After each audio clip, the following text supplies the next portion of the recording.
లేదా ప్రభువైన యేసుక్రీస్తు నామములో మీ అందరికీ నా హృదయపూర్వక వందనాలు తెలియజేస్తున్నాను. దేవుని మాటలు చెప్పడానికి దేవుడి మంచి అవకాశాన్ని బట్టి ప్రభువును స్తుతిస్తూ ఉన్నాం. మరలా ఈ ప్రకటన గ్రంథ వివరణలో కొన్ని భాగాలు జ్ఞాపకం చేసుకుంటున్నాం. ప్రకటన గ్రంథము 12వ అధ్యాయము 9వ వచనంలో కొన్ని మాటలు చదువుకుందాం. కాగా సర్వలోకమును మోసపుచ్చు అపవాది అనియు సాతాననియు పేరు గల ఆది సర్పమైన ఆ మహాఘట సర్పము పడద్రోయబడెను. అది భూమి మీద పడద్రోయబడెను. దాని దూతలు దానితో కూడా పడద్రోయబడెను. ప్రార్థన చేసుకుందాం. యేసయ్యా, పరిశుద్ధాత్మ దేవుడా, నీకు వందనాలు. ఏ గ్రంథము పరిశుద్ధాత్మ వలన ఆవేశం వలన వ్రాయబడిందో అదే పరిశుద్ధాత్మ ద్వారా ఈ గ్రంథాన్ని మాకు బయలుపరచండి, తెలియపరచండి. బలహీనులను నీ సన్నిధిలో నిలబడి ఉన్నాను. నువ్వు నాతో మాతో అందరితో మాట్లాడమని యేసయ్య శ్రేష్ఠ నామంలో ప్రార్థిస్తున్నాము తండ్రి, ఆమేన్. పిల్లరా, మనం గమనించినట్లయితే ఈ ప్రకటన గ్రంథము 12వ అధ్యాయములో అనేక అంశాలను మనం ధ్యానిస్తూ ఉన్నాం. సూర్యుని ధరించుకున్న స్త్రీని గురించి, ఎర్రని మహాఘట సర్పము గురించి, కననయున్న స్త్రీ గురించి, స్త్రీ కనిన శిశువును గురించి, పరలోకములో యుద్ధమును గురించి, అపవాదికి స్థలము లేక వాడు పడద్రోయబడుట లేక యుద్ధము చేయుట చూచాము. ఈరోజు కొన్ని మాటలను మరలా జ్ఞాపకం చేసుకుందాం. ఈ 9వ వచనములో జ్ఞాపకం చేస్తున్నాడు. కాగా సర్వలోకమును మోసపుర్చు అపవాదియును సాతాననియు పేరు గల ఆది సర్పమైన మహాఘట సర్పము పడద్రోయబడెను. జాగ్రత్తగా గమనించుదాం. ఎందుకనగా ఇవి చాలా ప్రాముఖ్యమైన విషయాలు, జరగబోయే విషయాలు, అతి త్వరలో జరగబోయే విషయాలను మనం గమనిస్తున్నాం. మా నాన్నగారు సంగీతరావయ్య గారు మరి కొన్ని మాటలు జ్ఞాపకం చేస్తూ ఉండేవారు. వీడు సర్వలోక మోసగాడు. చూసారా, ఈ లోకము కాదు, పరలోకాన్ని మోసం చేసేవాడు, భూలోకాన్ని మోసం చేసేవాడు, పాతాళంలో మోసం చేసేవాడు, వీడికి ఎక్కడైనా మోసం చేసేవాడు. సర్వలోక మోసగాడు. అన్ని లోకాల్లో మాయ చేయగలిగే శక్తి గలవాడు వీడు. ఇంకో మాట అన్నాడు, ఏమంటే అపవాది అనియు సాతాననియు పేరు గల ఆది సర్పమైన, అంటే ఆదామవ్వలను మోసగించిన సర్పమైన ఈ మహాఘట సర్పము పడద్రోయబడెను. అది ఎక్కడ పడద్రోయబడింది? భూమి మీద పడద్రోయబడినట్లుగా చూస్తూ ఉన్నాం. కనుక పడద్రోయబడిన ఈ మహాఘట సర్పం గురించి కొన్ని విషయాలు ధ్యానము చేద్దాం. పిల్లరా, మనం గమనించినట్లయితే ఈ ఆది సర్పము, ఈ మహామోసగాడు పడద్రోయబడినట్లుగా చూస్తూ ఉన్నాం. అసలు వీడు ఎందుకు పడద్రోయబడ్డాడు అని మనం గమనించినట్లయితే వీడి పని ఏమిటా పని అంటే 10వ వచనంలో రాశాడు. మరియు ఒక్క గొప్ప స్వరము పరలోకమందు ఎలాగూ చెప్పుట వింటిని, రాత్రింబగళ్ళు మన దేవుని ఎదుట మన సహోదరుల మీద నేరము మోపువాడైన అపవాది పడద్రోయబడి ఉన్నాడు గనుక అని జ్ఞాపకం చేస్తున్నాడు. ఎందుకు వీడు పడద్రోయబడ్డాడంటే, వీడు రాత్రింబగళ్ళు అనగా 24 గంటలు వీడి పని ఏమిటంటే సహోదరుల మీద సహోదరుల మీద, దేవుని పిల్లల మీద, సేవకుల మీద, దేవుని పని చేసే వారి మీద నేరము మోపుట వీడి పని. పొద్దున్న లేచిన దగ్గర నుంచి రాత్రి పడుకునేదాకా అనేకులను మోసపుర్చేవాడు. ఆనాడు ఆదాము ఏదెను తోటలో ఆది మానవులను మోసం చేసిన వాడు ఆ రోజు నుంచి ఈరోజు వరకు వీడు మోసం చేసుకుంటూనే వస్తూ ఉన్నాడు. అంత మోసగాడు. పిల్లల రాత్రింబగలు ఇదే పని, వేరే పని లేదు. దేవుని పనిని పాడు చేయడం, దేవుని పిల్లల మీద నేరారోపణ చేయడం. అందుకోసమే దేవుడైన యెహోవా మోషేకు తన ధర్మశాస్త్రాన్ని ప్రకటిస్తూ నిర్గమకాండము 20:16 దేవుడు మోషే ద్వారా 10 ఆజ్ఞలను మనకిచ్చాడు. ఆ 10 ఆజ్ఞల్లో ఒక ఆజ్ఞ చూడండి, 16 ఏమని జ్ఞాపకం చేస్తున్నాడంటే, నీ పొరుగువాని మీద అబద్ధ సాక్ష్యము పలుకకూడదు. ఆజ్ఞల్లో ఒక ఆజ్ఞ కనుక వీడు ఆజ్ఞ అతిక్రమించేవాడు, క్రీస్తు విరోధి, దైవ విరోధి. నీ పొరుగువాని మీద అబద్ధ సాక్ష్యము పలుకువాడు.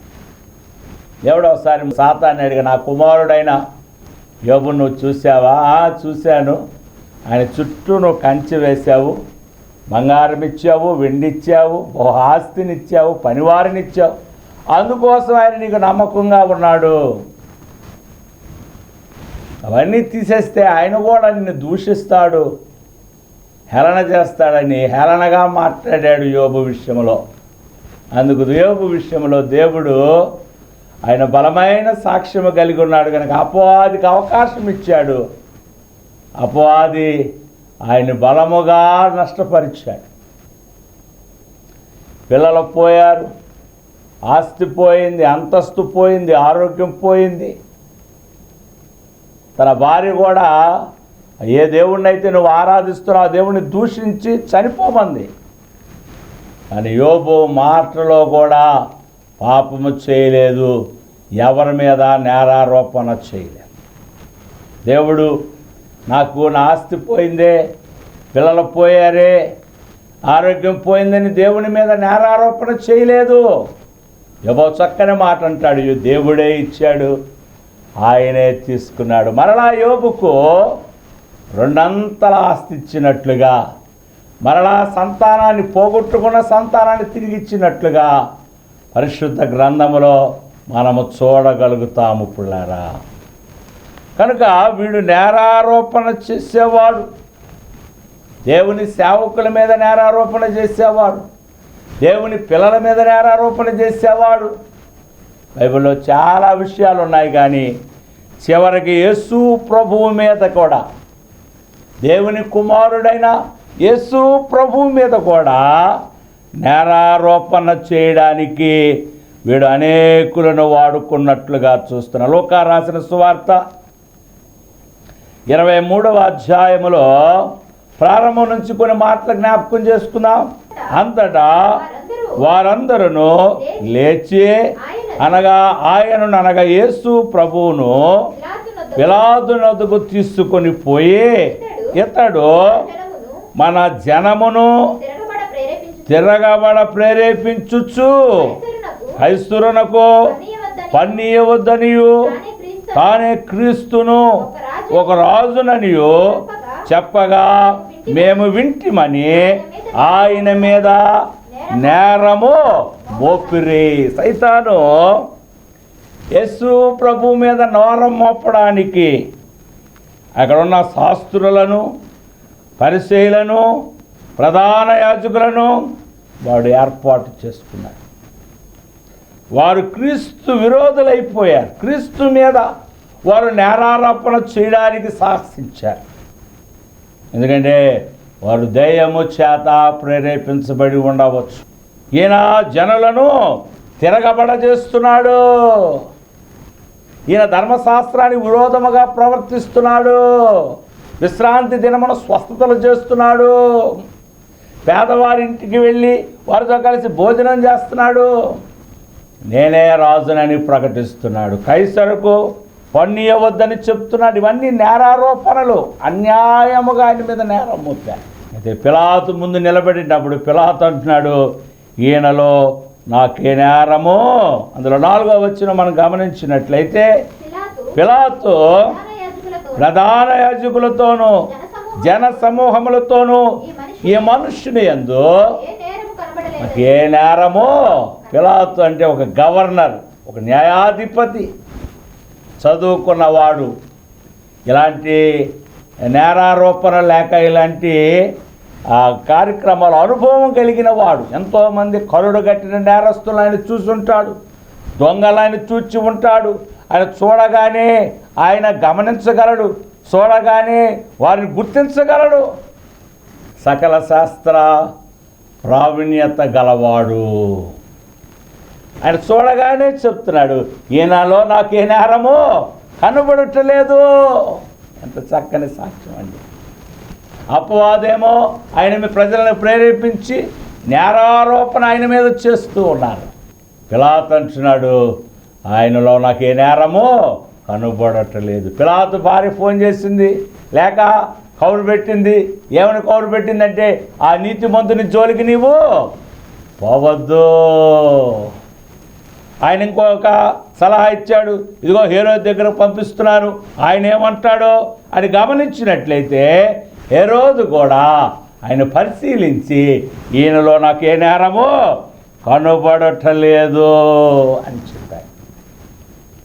సిలువలో దొంగ అంటున్నాడు, రే నీవు నేను నేరస్తులము, దొంగలము, ఎంతోమందిని హత్య చేశాము, ఎన్నో దోచుకున్నాము, ఈయనలో ఏ పాపము లేదని చనిపోయే ముందు సిలువలో వేలాడుతున్న దొంగ ఆయన విషయమే సాక్ష్యం చెప్పాడు. నేరము లేనివాడు యేసు ప్రభు, నాలో పాపం ఉన్నదని ఎవడు నేరస్థాపన చేయగలడని ప్రపంచ నడిబొడ్డున ఛాలెంజ్ చేసిన వాడు దేవుడు. అలాంటి యేసు ప్రభు మీద కూడా అపవాది ప్రజలను ప్రేరేపించి, యాజకులను ప్రేరేపించి, శాస్త్రులను పరిశీలనను ప్రేరేపించి నేరారోపణ చేస్తూ ఉన్నాడు.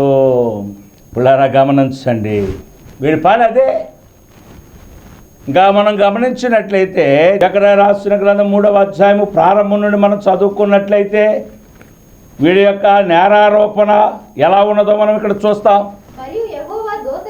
యెహోవా దూత ఎదుట ప్రధాన యాజకుడైన యెహోషువ నిలువబడి సాతాను ఫిర్యాది అతడి కుడి పార్శ్వమున నిలవబడుటయు అతడు నాకు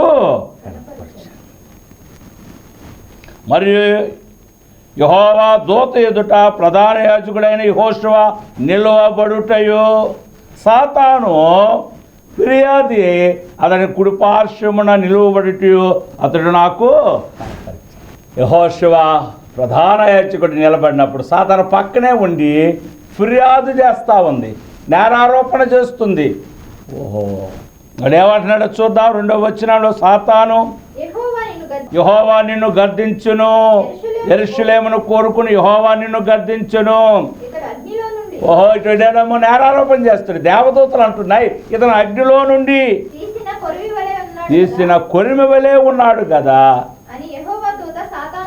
సాతానుతో అంటున్నాడు. సాతాను అంటుంది, వీళ్ళ శాపం, వీళ్ళ పాపం ఉంది, వీళ్ళ దోషం ఉంది, యెహోవా ఆయన గద్దించిన కాక, యెహోవా గద్దించినండి దేవదూతలు అంటున్నాయి, ఇతను కొరిమి వలె ఉన్నాడు.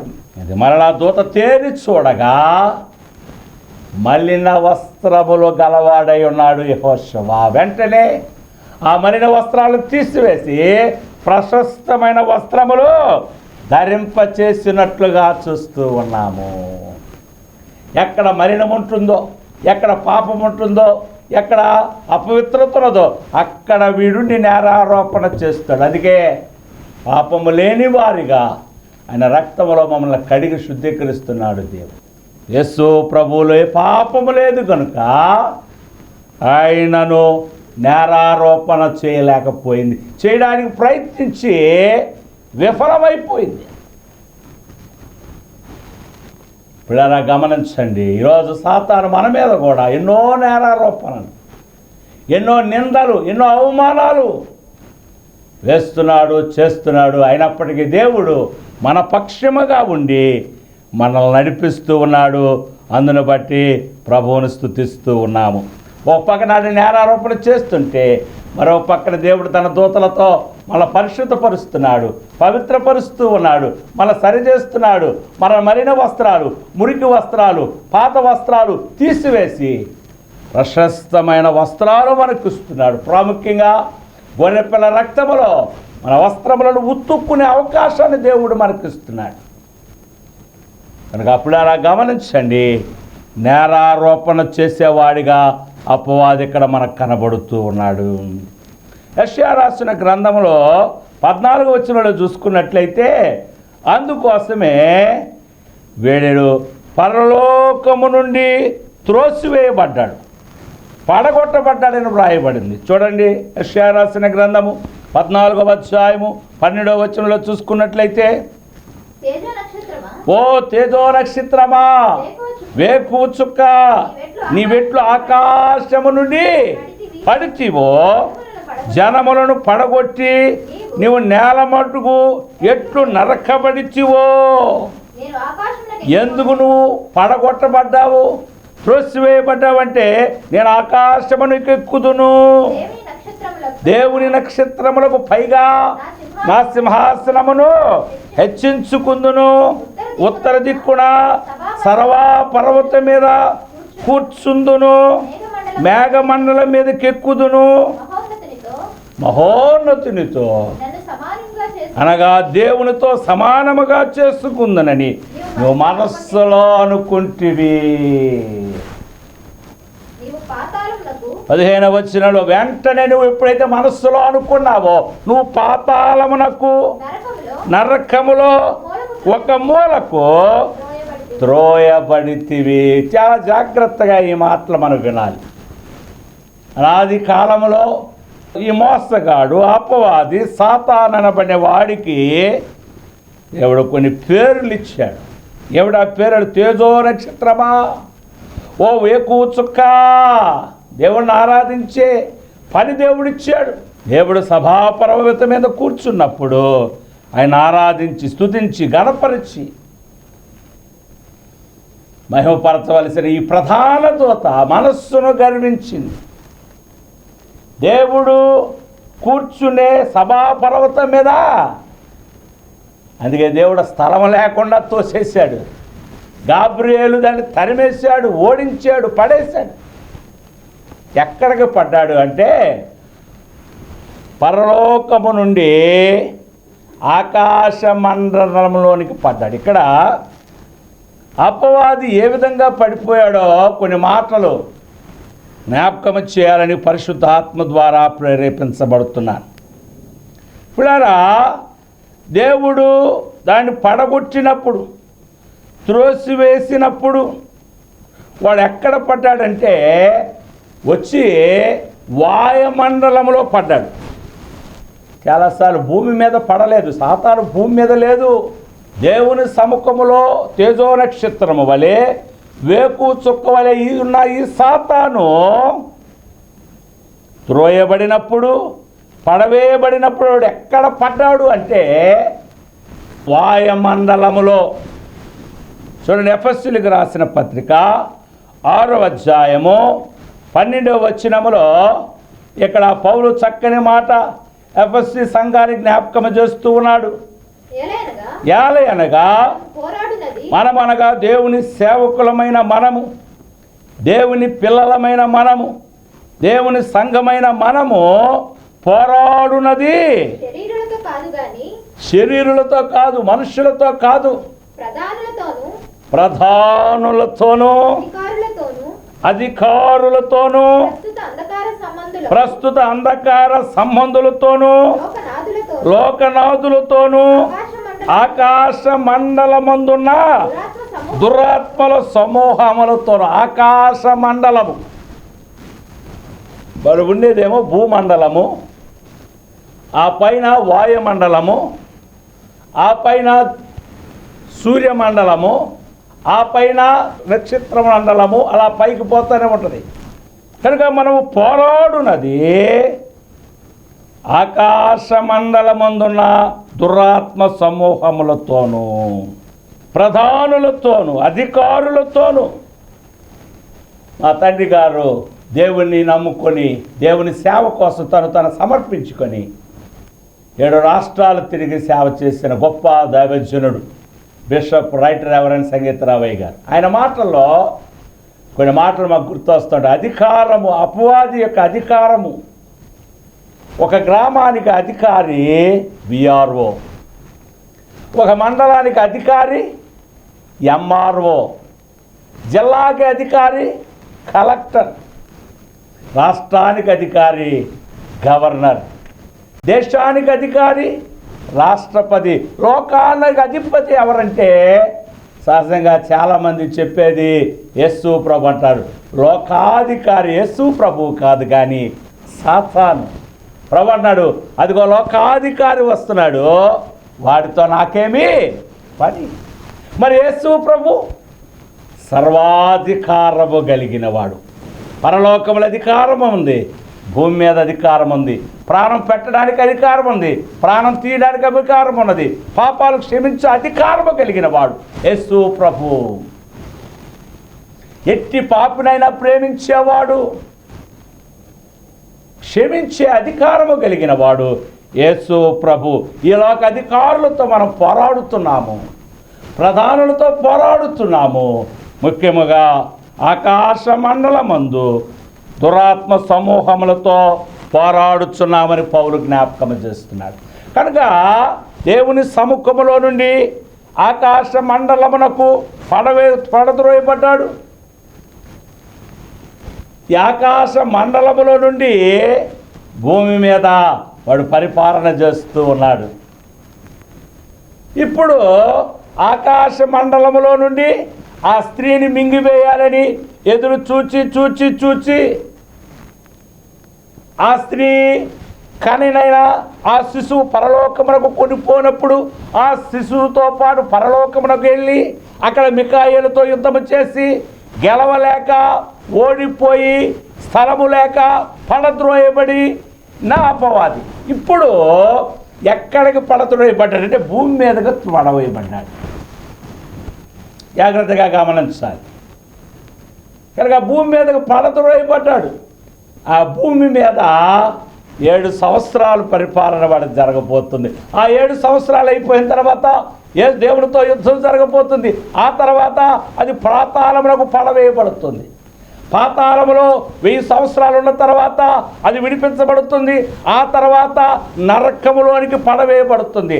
ఆ తర్వాత నరకములో ఒక మూలకు పడవేయబడుతుంది. యెషయా గ్రంథము 14వ అధ్యాయములో 15వ వచనం చదవండి ఒకసారి. నీవు పాతాళమునకు నరకములో ఒక మూలకు త్రోసివేయబడి. జాగ్రత్తగా గమనించండి. దేవుని సముఖము నుండి ఆకాశ మండలమునకు పడద్రోయబడ్డాడు. ఆకాశ మండలం నుంచి దేవుని సముఖముకి పరలోకమునకు వెళ్ళి భూమి మీదకు పడవేయబడ్డాడు. భూమి మీద నుండి పాతాళమునకు పడద్రోయబడతాడు. పాతాళము నుండి నరకములోనికి పడద్రోయబడతాడు. నరకములో నుండి ఒక మూలకు త్రోసివేయబడతాడు ఈ అపవాది. అక్కడతో వాడి చాప్టర్ ఎండ్ అయిపోతుంది. వాడి కథ ముగిసిపోబోతుంది. దేవునికి మహిమ కలుగును గాక. ఇది దేవుని యొక్క ప్రణాళిక, ఇది దేవుని యొక్క ఉద్దేశ్యము. ఆదాము దగ్గర నుండి నేటి వరకు వాడి పరిపాలన, వాడి ఆలోచన, వాడి యొక్క నేరారోపణ మొత్తం ది ఎండ్. అక్కడతో వాడి చాప్టర్ క్లోజ్. దేవుడు ముందే మనకు తెలియపరిచాడు. కనుక మనం జాగ్రత్తగా ఉండవలసిన వారమైన వాడు పడడమే కాకుండా వాడుతో ఉన్న సమూహమును ఆకాశములో 3వ భాగాన్ని ఈడ్చి కింద పడేశాడు. ఇంకో మాట ఉంది బైబిల్లో, ఏర్పాటు చేయబడిన వారిని సైతము కూడా పడదోసేవాడు వీడు. ఎదుగునాడు పడ్డాడు కాబట్టి మనల్ని కూడా పాపములో, శాపములో, అపరాధములో పడివేయడానికి వాడు సిద్ధముగా ఉన్నాడు.